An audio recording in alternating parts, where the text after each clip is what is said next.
To NS24 news. BRS suspend MLC Kalvakuntla కవితను తన పార్టీలోనికి ఆహ్వానిస్తున్నట్లు Praja Shanti party అధ్యక్షుడు కేఏ పాల్ తెలిపారు. పార్టీలో చేరితే జూబ్లీహిల్స్ ఉప ఎన్నికల్లో పోరాడదామని ఆయన చెప్పారు. నా పార్టీలో చేరి బీజేపీ వదిలిన బాణము కాదని కవిత నిరూపించుకోవాలని, ప్రజల్లో మీపై ఆత్మవిశ్వాసం ఎదగాలంటే గద్దర్ చేరిన ప్రజాశాంతిలో చేరాలని ఆయన పేర్కొన్నారు.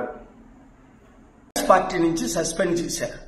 తనైతే బీసీల కొరకు పోరాడతానంటారు. నిజంగా కవిత, నువ్వు బీసీల కొరకు పోరాడాలి అంటే బీసీల ఏకైక పార్టీ ఇప్పుడు ఉన్నది ప్రజాశాంతి పార్టీ మాత్రమే. రా, ప్రజాశాంతి పార్టీలో చేయి కలుపు.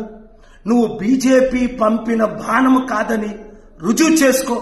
బీజేపీ రామచంద్రరావు గారు RSS బ్రాహ్మణుల పార్టీ అంటున్నారు. కాంగ్రెస్ 12 ముఖ్యమంత్రులు చేసిన రెడ్ల పార్టీ అని తెలుసు. మరి ఒక దొరసాన్ని నిన్ను నమ్మాలి అంటే, ప్రజల్లో నీ మీద కాన్ఫిడెన్స్ కలగాలి అంటే నువ్వు గద్దరన్న చేరిన పార్టీ అయిన ప్రజాశాంతి పార్టీలో చేరు.